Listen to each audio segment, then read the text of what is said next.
마할라 마을키타 빵이노, 하나님이 당신을 정말 사랑합니다. 2012년 1월 22일 우리는 설레는 마음으로 인천공항에서 필리핀으로 향하는 비행기에 몸을 실었습니다.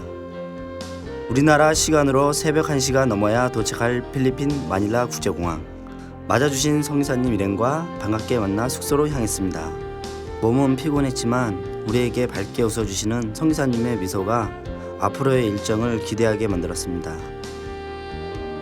이튿날 아침 우리는 11시까지 늘어지게 자고 점심을 먹으러 나왔습니다.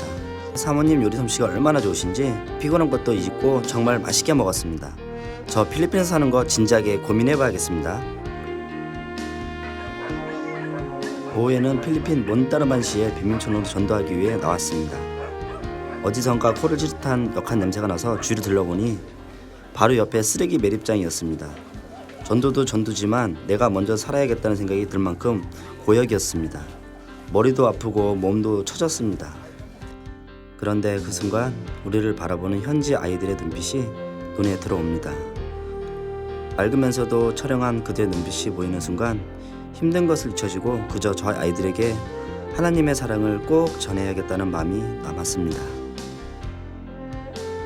한 집 한 집 다니며 마할라 마을키타 빵이노, 키타따에 올리 신방화를 외치고 다녔습니다. 하나님의 복음이 그들의 마음의 자리를 잡을 수 있도록 기도하면서 말이죠.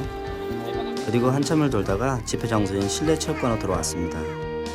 그리고 우리는 하나님께 다시 감사드렸습니다. 수백 명이 넘는 인파가 하나님의 복음을 듣기 위해 모인 것이죠.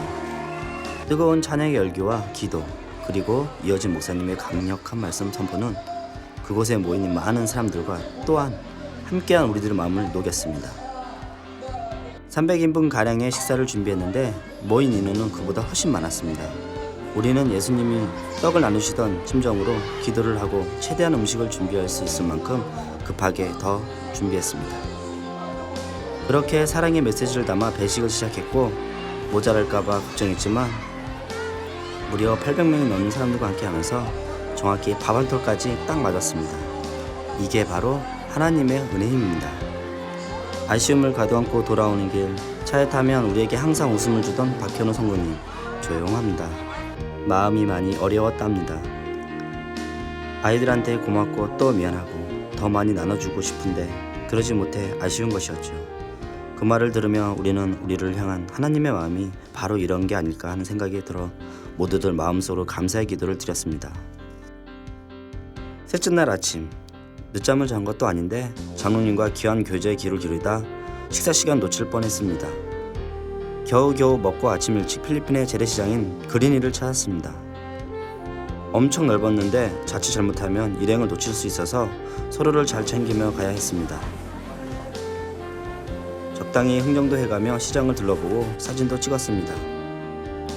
그렇게 시장을 한 바퀴 돌고 점심을 맛있게 먹은 우리는 이제 힐사이트 교회로 이동합니다. 이날도 어제처럼 우리는 각 집을 돌아다니며 전도하고 함께 음식을 나눈 피딩 사역을 진행했습니다. 어느덧 저녁이 되고 집회가 시작됐습니다. 힐사이트 교회의 찬양소리가 마을로 울려 퍼져나갑니다. 모인 사람들 모두가 한마음으로 찬양하고 교제를 나눈 시간이 너무 귀한 밤입니다. 넷째 날 오전 일정은 담임 목사님의 신학교 강의에 동행하는 것이었습니다. 역시나 목사님의 열띤 강의는 이곳 필리핀 학생들에게도 깊은 감명을 주는 것 같았습니다. 다들 하나라도 더 들어두려고 열심입니다. 점심 식사를 마치고 내려오는 길에 채 완성되지 못한 길 하나를 보았습니다. 바로 기도원과 큰 길을 이어주는 작은 도로였습니다. 공사가 마무리되지 못한 이유를 물어보니 큰 길가까지 500m 길을 내야 하는데 공사비가 없어서 그대로 내버려 두었답니다. 사실 기도원으로 올라오려면 채석장 옆 다리를 건너야 하는데 차로 그 다리를 건너면 우리나라 돈으로 7,000원 통행료를 내야 한답니다. 7,000원이면 이곳 필리핀 노동자의 하루 일당입니다. 꽤 큰 돈입니다. 그래서 많은 신학생들과 기도원에 예배드리러 오는 분들은 그 다리에서부터 1시간 반을 걸어 올라올 수밖에 없답니다. 만들다만 도로 옆 한켠에 있는 굴삭기가 쓸쓸히 멈춰 있었습니다. 누군가의 말처럼 복음의 통로가 여기부터 가로막힌 것 같은 느낌이 들었습니다. 우리는 가던 길을 멈추고 함께 이야기를 나누는 동안 이스라엘의 백성들이 요단강을 건널 때 한 돌 한 돌 기념비를 세웠던 것처럼 우리의 신앙의 역사에 그런 기념비를 세우는 것이 중요하다는 뜻이 모아졌습니다. 네, 우리가 이 복음의 통로를 열도록 도움을 주기로 결정했습니다. 이것도 하나님의 뜻임을 믿기 때문이지요. 시내로 나온 우리의 저녁 메뉴는 삼겹살입니다. 필리핀에서 먹는 삼겹살이라니 기분 참 독특합니다. 그렇게 포식을 하고 선교사님이 담임 목사님으로 심우하시는 겟셋마네 교회로 향했습니다. 목사님의 힘 있는 말씀이 이정우 선교사님의 통역으로 그곳에 모인 성도들에게 전달되었습니다. 은혜로운 말씀이 가득한 시간이었지요.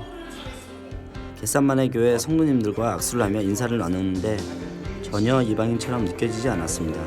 이미 우리는 주 안에 하나였습니다. 이날 집회의 끝으로 우리의 선교 일정은 마무리되었습니다. 다섯째 날에는 전에 한상호 안수 집사님께서 말씀해 주셔서 익히 알고 있었던 팍상한 폭포에서 카누를 타고 멋진 경험을 했습니다. 말로 할 수 없는 아름다운 절경이 펼쳐지자 우리는 입을 다물 수 없을 정도로 감탄했습니다. 폭포에 다녀온 후에도 여기저기 맛있는 것도 많이 먹고 재밌는 체험을 많이 했습니다.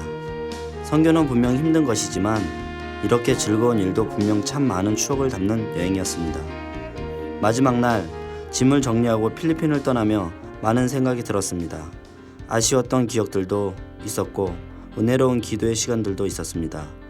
훗날 제 아들 제마랑 제아가 크면 우리 가족 모두가 다시 한번 꼭 왔으면 좋겠습니다. 우리의 잠깐의 헌신이 필리핀의 선교를 위해 큰 힘이 된다는 목사님의 말씀을 체험할 수 있었기 때문입니다. 아무 탈 없이 무사히 일정을 마칠 수 있게 하신 하나님께 감사드리고 기도해 주신 성도님들 감사드립니다. 빠 알람뽀